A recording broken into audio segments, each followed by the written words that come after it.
Hansel and Gretel. Hard by a great forest dwelt a poor woodcutter with his wife and his 2 children. The boy was called Hansel and the girl Gretel. He had little to bite and to break, and once, when great dearth fell on the land, he could no longer procure even daily bread. Now, when he thought over this by night in his bed, and tossed about in his anxiety, he groaned and said to his wife, "What is to become of us? How are we to feed our poor children, when we no longer have anything even for ourselves?" "I'll tell you what, husband," answered the woman. "Early tomorrow morning, we will take the children out into the forest to where it is the thickest. There we will light a fire for them, and give each of them 1 more piece of bread, and then we will go to our work and leave them alone. They will not find the way home again, and we shall be rid of them." "No, wife," said the man, "I will not do that. How can I bear to leave my children alone in the forest? The wild animals would soon come and tear them to pieces." "Oh, you fool," said she. "Then we must all 4 die of hunger. You may as well plane the planks for our coffins." And she left him no peace until he consented. "But I feel very sorry for the poor children all the same," said the man. The 2 children had also not been able to sleep for hunger, and had heard what their stepmother had said to their father. Gretel wept bitter tears, and said to Hansel, "Now all is over with us." "Be quiet, Gretel," said Hansel. "Do not distress yourself. I will soon find a way to help us." And when the old folks had fallen asleep, he got up, put on his little coat, opened the door below, and crept outside. The moon shone brightly, and the white pebbles which lay in front of the house glittered like real silver pennies. Hansel stooped and stuffed the little pocket of his coat with as many as he could get in. Then he went back and said to Gretel, "Be comforted, dear little sister, and sleep in peace. God will not forsake us." And he lay down again in his bed. When day dawned, but before the sun had risen, the woman came and awoke the 2 children, saying, "Get up, you sluggards! We are going into the forest to fetch wood." She gave each a little piece of bread, and said, "There is something for your dinner, but do not eat it up before then, for you will get nothing else." Gretel took the bread under her apron, as Hansel had the pebbles in his pocket. Then they all set out together on the way to the forest. When they had walked a short time, Hansel stood still and peeped back at the house, and did so again and again. His father said, "Hansel, what are you looking at there, and staying behind for? Pay attention, and do not forget how to use your legs." "Ah, father," said Hansel, "I am looking at my little white cat, which is sitting up on the roof and wants to say goodbye to me." The wife said, "Fool, that is not your little cat. That is the morning sun which is shining on the chimneys." Hansel, however, had not been looking back at the cat, but had been constantly throwing one of the white pebble stones out of his pocket on the road. When they had reached the middle of the forest, the father said, "Now, children, pile up some wood, and I will light a fire that you may not be cold." Hansel and Gretel gathered brushwood together as high as a little hill. The brushwood was lighted, and when the flames were burning very high, the woman said, "Now, children, lay yourselves down by the fire and rest. We will go into the forest and cut some wood. When we have done, we will come back and fetch you away." Hansel and Gretel sat by the fire, and when noon came, each ate a little piece of bread, and as they heard the strokes of the wood axe, they believed that their father was near. It was not the axe, however, but a branch which he had fastened to a withered tree, which the wind was blowing backwards and forwards. And as they had been sitting such a long time, their eyes closed with fatigue, and they fell fast asleep. When at last they awoke, it was already dark night. Gretel began to cry, and said, "How are we to get out of the forest now?" But Hansel comforted her, and said, "Just wait a little, until the moon has risen, and then we will soon find the way." And when the full moon had risen, Hansel took his little sister by the hand, and followed the pebbles which shone like newly coined silver pieces, and showed them the way. They walked the whole night long, and by break of day came once more to their father's house. They knocked at the door, and when the woman opened it and saw that it was Hansel and Gretel, she said, "You naughty children! Why have you slept so long in the forest? We thought you were never coming back at all." The father, however, rejoiced, for it had cut him to the heart to leave them behind alone. Not long afterwards, there was once more great dearth throughout the land, and the children heard their mother saying at night to their father, "Everything is eaten again. We have 1/2 loaf left, and that is the end. The children must go. We will take them farther into the wood, so that they will not find their way out again. There is no other means of saving ourselves." The man's heart was heavy, and he thought, "It would be better for you to share the last mouthful with your children." The woman, however, would listen to nothing that he had to say, but scolded and reproached him. He who says A must say B likewise, and as he had yielded the first time, he had to do so a second time also. The children, however, were still awake and had heard the conversation. When the old folks were asleep, Hansel again got up, and wanted to go out and pick up pebbles as he had done before. But the woman had locked the door, and Hansel could not get out. Nevertheless, he comforted his little sister and said, "Do not cry, Gretel. Go to sleep quietly. The good God will save us." Early in the morning came the woman, and took the children out of their beds. Their piece of bread was given to them, but it was still smaller than the time before. On the way into the forest, Hansel crumbled his in his pocket, and often stood still and threw a morsel on the ground. "Hansel, why do you stop and look round?" said the father. "Go on." "I am looking back at my little pigeon, which is sitting on the roof, and wants to say goodbye to me," answered Hansel. "Fool," said the woman, "that is not your little pigeon. That is the morning sun that is shining on the chimney." Hansel, however, little by little, threw all the crumbs on the path. The woman led the children still deeper into the forest, where they had never in their lives been before. Then a great fire was made again, and the mother said, "Just sit there, you children, and when you are tired you may sleep a little. We are going into the forest to cut wood, and in the evening when we are done we will come and fetch you away." When it was noon, Gretel shared her piece of bread with Hansel, who had scattered his by the way. Then they fell asleep, and evening passed, but no one came to the poor children. They did not awake until it was dark night, and Hansel comforted his little sister and said, "Just wait, Gretel, until the moon rises, and then we shall see the crumbs of bread which I have strewn about. They will show us our way home again." When the moon came, they set out, but they found no crumbs, for the many thousands of birds which fly about in the woods and fields had picked them all up. Hansel said to Gretel, "We shall soon find the way." But they did not find it.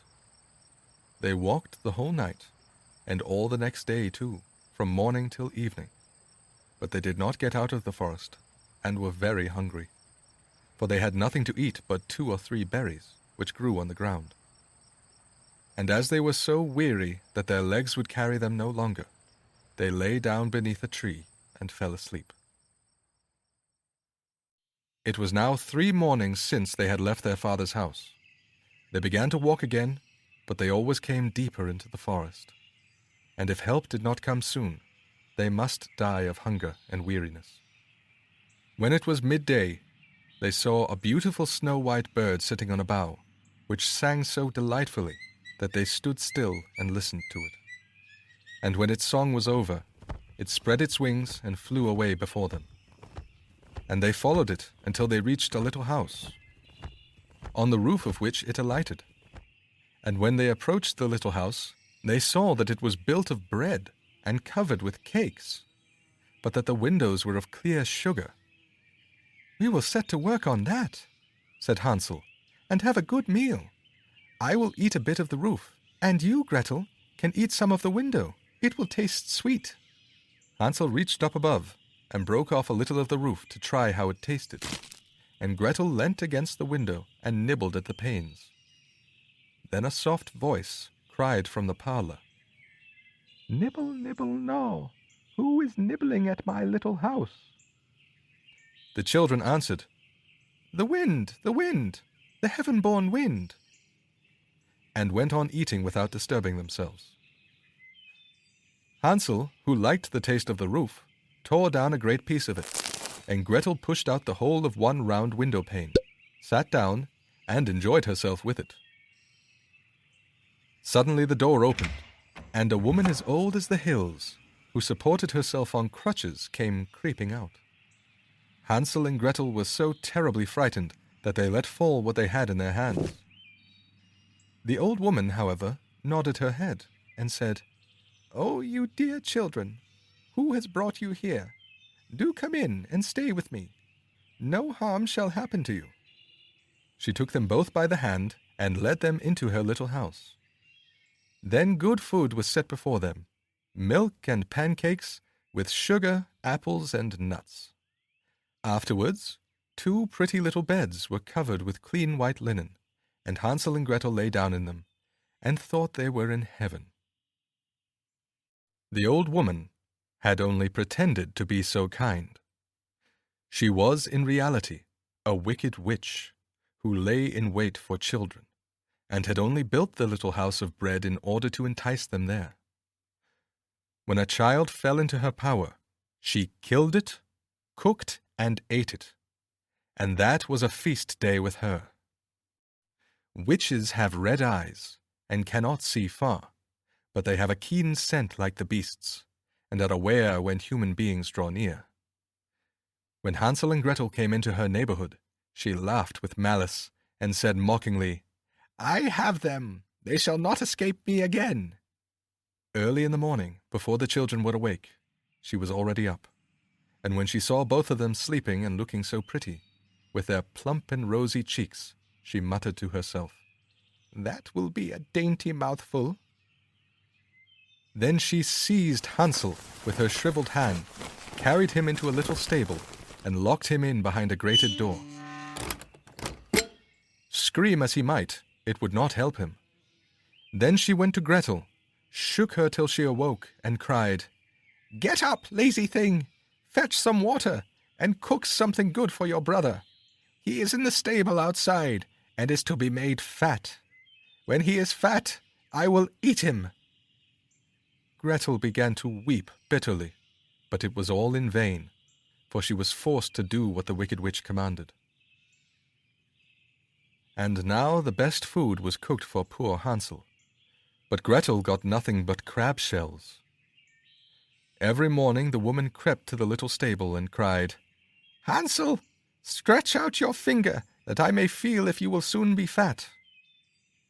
Hansel, however, stretched out a little bone to her, and the old woman, who had dim eyes, could not see it, and thought that it was Hansel's finger, and was astonished that there was no way of fattening him. When 4 weeks had gone by, and Hansel still remained thin, she was seized with impatience and would not wait any longer. "Now then, Gretel," she cried to the girl, "stir yourself and bring some water. Let Hansel be fat or lean, tomorrow I will kill him and cook him." Ah, how the poor little sister did lament when she had to fetch the water, and how her tears did flow down her cheeks. "Dear God, do help us," she cried. "If the wild beasts in the forest had but devoured us, we should at any rate have died together." "Just keep your noise to yourself," said the old woman. "It won't help you at all." Early in the morning, Gretel had to go out and hang up the cauldron with the water, and light the fire. "We will bake first," said the old woman. "I have already heated the oven and kneaded the dough." She pushed poor Gretel out to the oven, from which flames of fire were already darting. "Creep in," said the witch, "and see if it is properly heated, so that we can put the bread in." And once Gretel was inside, she intended to shut the oven and let her bake in it, and then she would eat her too. But Gretel saw what she had in mind and said, "I do not know how I am to do it. How do I get in?" "Silly goose," said the old woman. "The door is big enough. Just look, I can get in myself." And she crept up and thrust her head into the oven. Then Gretel gave her a push that drove her far into it, and shut the iron door, and fastened the bolt. Oh, then she began to howl quite horribly. But Gretel ran away, and the godless witch was miserably burnt to death. Gretel, however, ran like lightning to Hansel, opened his little stable, and cried, "Hansel, we are saved! The old witch is dead!" Then Hansel sprang like a bird from its cage when the door was opened. How they did rejoice and embrace each other, and dance about and kiss each other. And as they had no longer any need to fear her, they went into the witch's house, and in every corner there stood chests full of pearls and jewels. "These are far better than pebbles," said Hansel, and thrust into his pockets whatever could be got in. And Gretel said, "I too will take something home with me," and filled her pinafore full. "But now we must be off," said Hansel, "that we may get out of the witch's forest." When they had walked for 2 hours, they came to a great stretch of water. "We cannot cross," said Hansel. "I see no footplank and no bridge." "And there is also no ferry," answered Gretel. "But a white duck is swimming there. If I ask her, she will help us over." Then she cried, little duck, dost thou see? Hansel and Gretel are waiting for thee. There's never a plank or bridge in sight. Take us across on thy back so white." The duck came to them, and Hansel seated himself on its back, and told his sister to sit by him. "No," replied Gretel, "that will be too heavy for the little duck. She shall take us across one after the other." The good little duck did so, and when they were once safely across, and had walked for a short time, the forest seemed to be more and more familiar to them, and at length they saw from afar their father's house. Then they began to run, rushed into the parlor, and threw themselves round their father's neck. The man had not known one happy hour since he had left the children in the forest. The woman, however, was dead. Gretel emptied her pinafore until pearls and precious stones ran about the room, and Hansel threw one handful after another out of his pocket to add to them. Then all anxiety was at an end, and they lived together in perfect happiness. My tale is done. There runs a mouse. Whosoever catches it may make himself a big fur cap out of it. The end.